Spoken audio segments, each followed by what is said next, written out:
계급장 떼고 토론, 이른바 적자 생존은 없었던 것 같습니다. 자, 본격적으로 문 대통령 얘기를 해볼 텐데요. 문 대통령이 취임 이후 오늘 처음으로 첫 수석 비서관 회의와 보좌관 회의를 주재했습니다. 그동안은 수석 비서관까지만 참석을 했었는데 오늘은 보좌관까지 더해진 건데요. 어떤 얘기가 오고 왔는지 새 영상 화면으로 보시죠. 지금 첫 번째 수석 보좌관 회의입니다.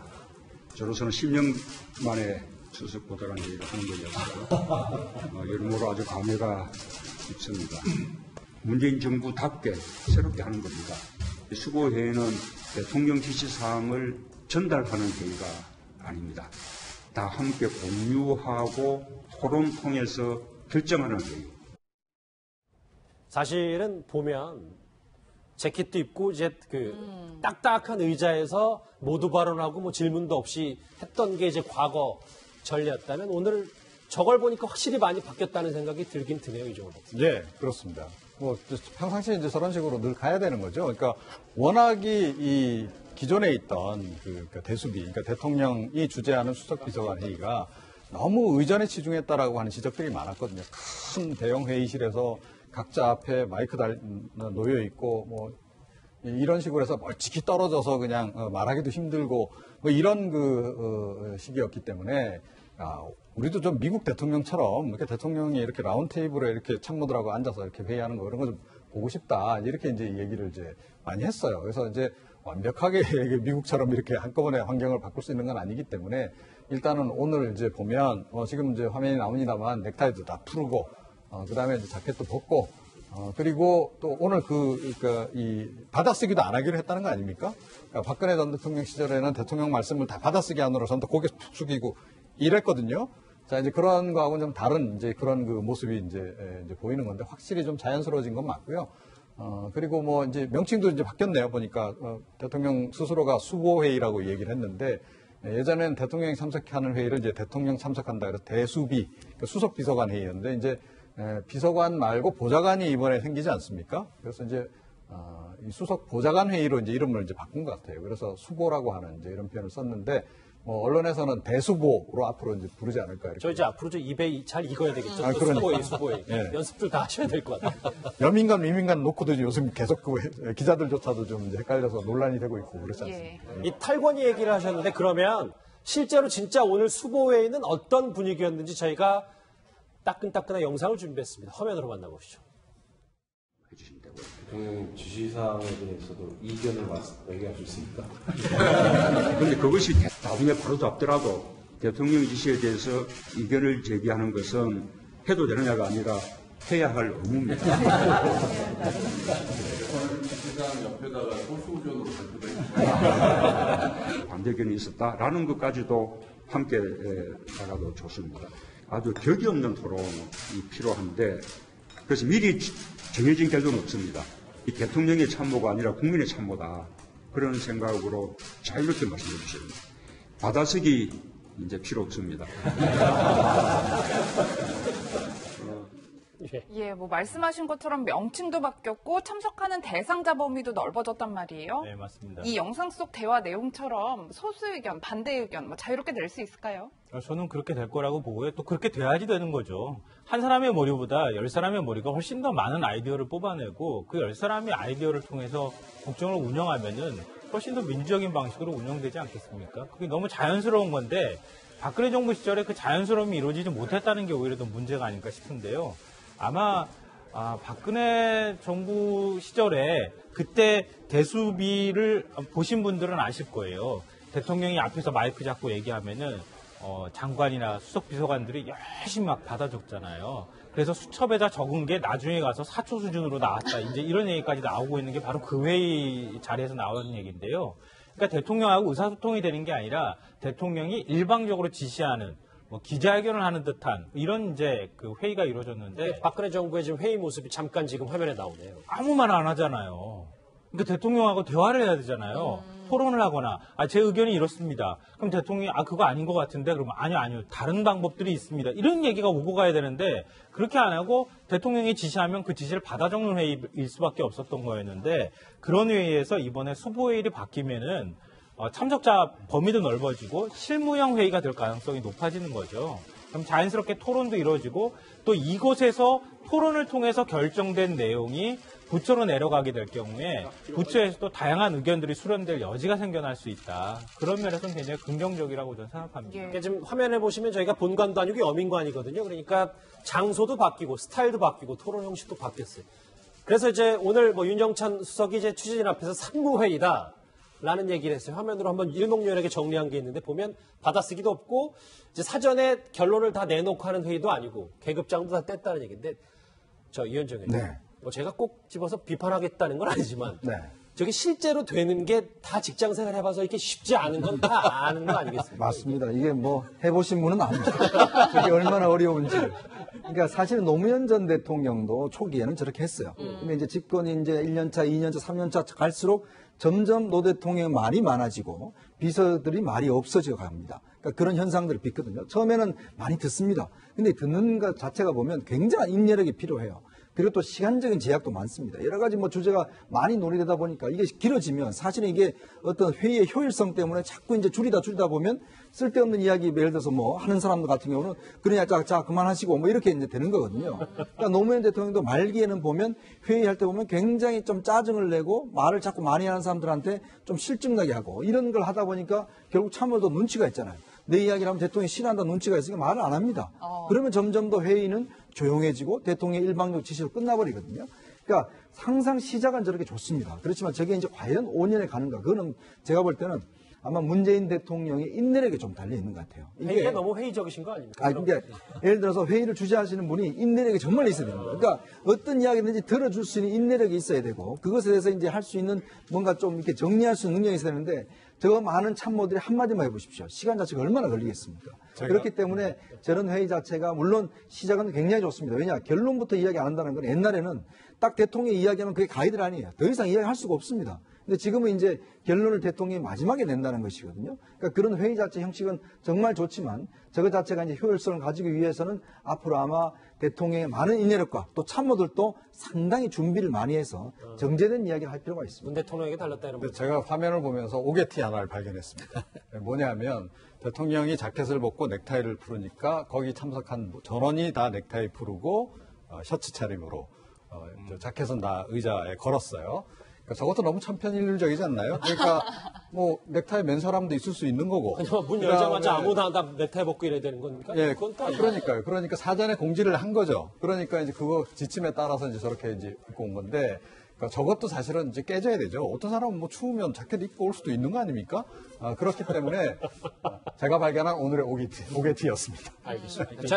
예전에 박근혜 전 대통령이 그 대면 보고 필요하세요라고 기자회견 때 그런 얘기 했잖아요. 그리고 난 다음에 청와대에서 티타임 같은 거 가는 장면이 국민들한테 공개되기도 하고 기억납니다. 그랬었어요. 예. 같이 얼굴 보면서 우리도 대화 같은 거 하는 거거든 이렇게. 근데 너무 지나치게 보여지기식으로 안 했으면 좋겠고요.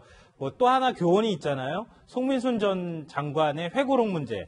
이거 서로 의사소통이 안 돼가지고 나는 그때 다 정리됐다고 생각하는데 끝까지 나는 정리 안 됐다고 얘기했잖아요. 근데 이런 거 가지고도 사실은 회의의 결론을 내는 작업도 굉장히 좀 어려운 것이다. 근데 그런 기록을 잘 남겨서 나중에 또 여러 가지 논란거리 안 만들었으면 좋겠습니다. 예. 결국은 뭐 산무회의든 뭐든 형식보다는 앞으로 나올 정책과 내용이 중요한 거니까요. 국민들이 한번 잘 지켜보도록 하고요.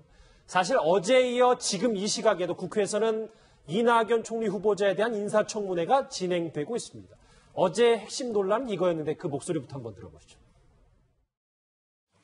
처참합니다. 제가 왜 좀 더 간섭을 하지 못했던가 하는 후회도 되고요.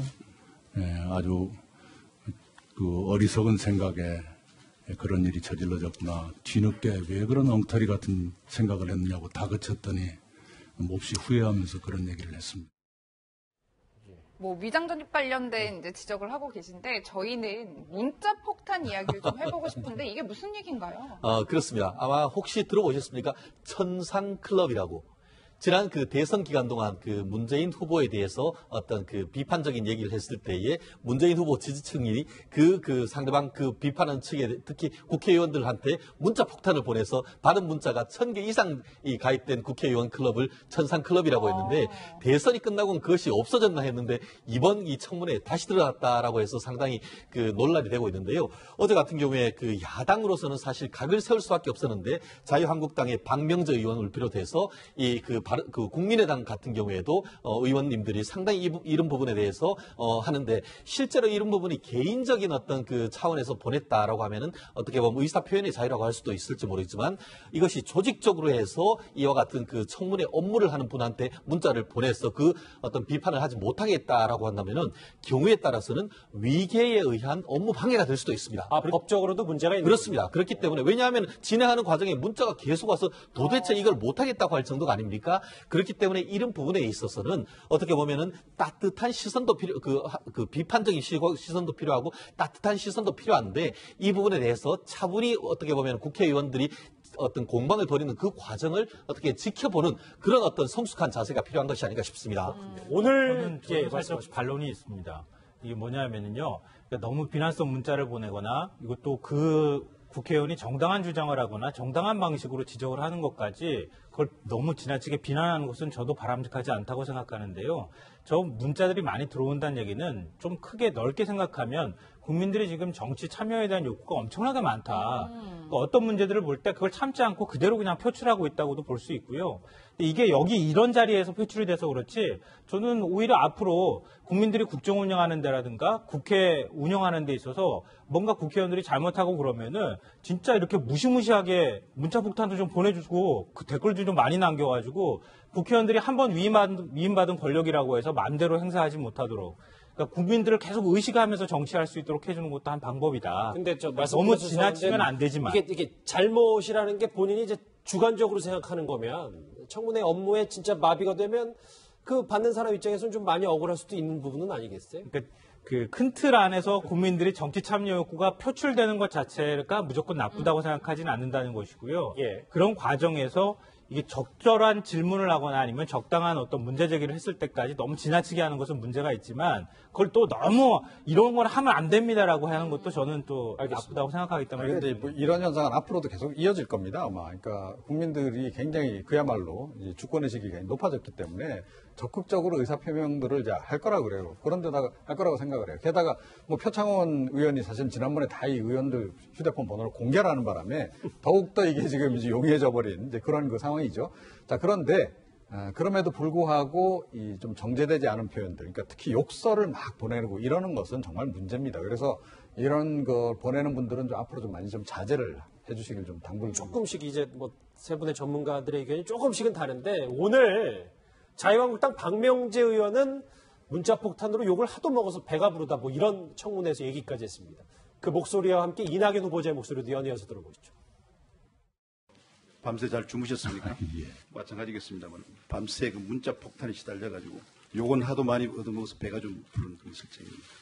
당신 아들은 어떠냐는데 뭐 사실 저와 저 두 아들은 현역 복무 만기제 됐습니다. 이렇게 얘기하는 것이 지금 소위 21세기 민주주의 시대 청문위원들이 겪고 있는 실상이기도 합니다.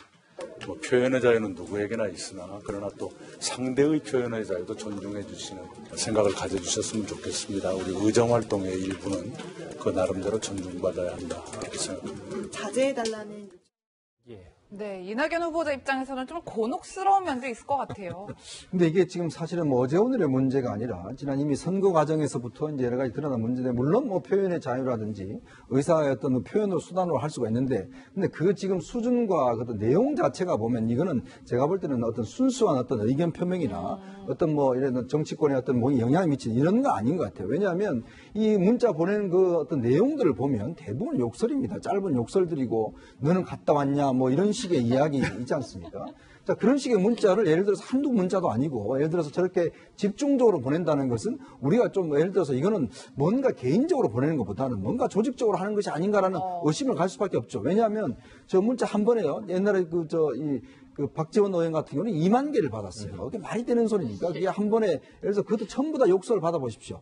그러면 그 보는 분들 입장에서 보면 진짜 여기서 청문위원 할 수 있는 마음이 안 생겨요. 그럼 뭔가 이 청문위원들 같은 경우는 그래도 국민을 대표해서 뭔가 그 후보자에 대한 검증을 하는 분 아니겠어요? 그렇죠. 근데 그분한테 너는 했냐 뭐 이런 식으로 계속 뭔가 욕설을 한다 그러면 당연히 위축될 수밖에 없죠. 근데 그걸 가지고 우리가 무슨 뭐 표현의 자유다고 이야기하는 것 자체가 제가 볼 때는 그렇고, 이게 문제는 사실 지난 우리 대선 과정에 충분히 경험을 했지 않습니까? 근데 이것이 어떤 정상적인 방법으로 하는 것이 아니라 이런 식으로 한다라면 오연 개개인이 과연 얼마만큼 떳떳하게 활동할 수 있겠는가? 그러면서 본다면 이런 것 자체는 제가 볼 때는 분명히 좀 구분을 해야 될 것 같습니다. 아까 그리고 말씀도 했지만 이종훈 박사님께서 말씀했듯이 표창원 의원이 그 의원들 전화번호를 다 전원 공개한 게 아니고 당시에 이제 그 네. 몇몇 동조했던 분들에 대해서 이제 얘기를 한 겁니다. 알겠습니다. 그리고 저도 조금 더 얘기를 좀 하고 싶은데요. 그러니까 저도 이런 문자 많이 받습니다. 그러니까 뭐 문자 많이 받으면 의원들은 이렇게 생각해야죠. 아, 내가 굉장히 유명해졌구나. 그렇게 일단 기본적으로 생각하시는 게 좋고, 욕설에 대해서는 저는 저 같은 경우는 적극적으로 저는 문제 제기를 해요. 그 보낸 사람에게 문제 제기를 하고, 뭐 필요하다면 법적 조치도 취하면 되는 거죠. 이건 명예훼손에 해당하는 거기 때문에 그런 것이 좀 필요하다고 생각이 되고, 정제되어야 되는 건 확실하다. 예, 그렇게 좀 생각을 합니다. 알겠습니다. 그런데 이제 각자의 청문회가 되는 모습도 있어서요. 이 문자 폭탄에 이런 상황까지 벌어졌습니다. 어제 이낙연 후보자의 아들 병역 공세를 펼쳤던 이제 경대수 의원이 오히려 오늘 역풍을 맞았는데요. 그 목소리 한번 같이 들어보시죠. 의원님 제게 수많은 문자를 보내주셨습니다. 질타를 계속하고 있으신데요. 제 아들의 병역 문제는 뇌파의 병변으로 인한 경련성 질환, 흔히 말하는 간질 때문입니다. 2번의 신체 검사를 받았고 객관적인 진료 기록을 통해서 군면제 판정을 받았습니다. 치료를 시작한 이후 지금까지도 늘 재발염에 마음을 졸여왔습니다. 사실 이번 일로 충격을 받은 아들이 혹시나 다시 재발 증상이 나타나지 않을까. 아버지로서 건강한 신체를 물려주지 못한 죄책감에 아들의 아픔을 감싸 안아오면서 다른 친구들과 똑같은 사연으로 살아가길 희망했기 때문에 질병명을 밝히지 않았던 것입니다. 네, 최 변호사님, 저는 청문회에서는 처음 보는 장면인데 어떻게 받아들여야 할까요? 그렇습니다. 참 저도 굉장히 좀 안타까운 것 같은데요. 결국은 어떻게 보면은 어떤 검증을 위해서 올라가는 검증위원이 결국 거꾸로 이제 검증을 당해야 되는 그와 같은 상황 속에서 이와 같은 것이 과연 정당한지에 대해서 아까 김성환 평론가님 같은 경우에는 그와 같은 것이 어떤 국민의 정치적 어떤 그 의사의 적극적인 반로라고 했지만 결국 저렇게 정도로 했다는 것은 결국 앞으로 하나라도 더 캐 묻고 어떻게 보면 어떤 후보자를 검증해야 될 사람이 오히려 본인이 해명하는 시간을 했다고 하면 결국 그 시간은 그만큼 이번 그 어떤 청문회 자체가 제대로 이루어지지 못한다는 것 아니겠습니까? 청문회를 제대로 안 하고 눈치만 본 셈이라는 그렇죠. 거죠. 그렇게 됐기 때문에 이와 같은 점에 대해서는 어떻게 보면 지지자라 한다 하더라도 어떻게 보면 관전자로 봐야 될 때가 있고 공격해야 될 때가 있는데 그와 같은 시간을 좀 어떻게 보면 타이밍을 잘 살펴야 되는 부분이 아닌가 싶은데 경대수 그 의원 입장에서는 상당히 어떻게 보면 고독스러운 그런 상황이 된 거 아닌가 싶습니다. 사실은요, 이것도 굉장히 부적절한 대응이에요. 그러니까 의원들이 왜 저럽니까? 청문위원으로 나간 양반님들이. 자기네들이 지금 해명하는 자리가 아니잖아요. 그거는 다른 자리에서 하면 되는 거고, 청문회장에서는 본인들이 해야 될 그 직무에서 충실하면 되는 거예요. 그리고, 아니, 조금 전에 이제 말씀하시는 와중에 저런 것 때문에 이제 의원들이 위축된다 그러는데, 위축되면 안 되죠. 왜 위축이 됩니까? 저는 오히려 그런 그 악성 그 문자 댓글 오고 욕설하고 그러면 오히려 전투 의지가 막 불타오르는데 그래서 제가 지금 드리는 말씀은 공직자로서 저거는 국회의원으로서 저게는 올바른 자세가 아니다라고 하는 걸 제가 지금 말씀드리는 겁니다. 저도 짧게 한마디를 해야 될 것 같아요. 왜냐하면 제가 정 반대편에 서서 지금 말씀을 드린 것 같은데 저는 국민들이 국회의원들한테 말과 행동이 똑같아야 된다라고 얘기하고 있는 거라고 봐요.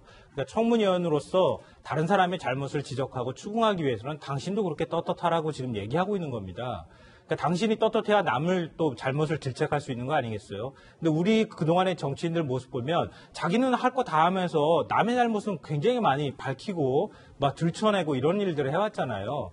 근데 큰 틀 안에서 제가 지금 말씀드리는 거예요. 그러니까 지금 막 욕설을 보내거나 이런 거 제가 잘했다고 말씀드리는 건 아니고요. 이것도 하나의 어떤 표현하는 한 행위 중에 하나다. 그것을 앞으로 우리가 어떻게 정제해 나가거나 아니면 어떤 방식으로 이걸 방향을 유도해 나갈 것인지 한번 좀 고민해 볼 대목이기도 하다라는 점에서 제가 말씀드리는 겁니다. 이낙연 후보자에 대한 여러 가지 그 청문회 뒷얘기들을 봤다면 이분도 이제 조만간 청문회 이제 인사청문회 등장을 할 텐데요. 강경화 외교부 장관 후보자 오늘 이런 얘기를 했습니다. 목소리 들어보시죠.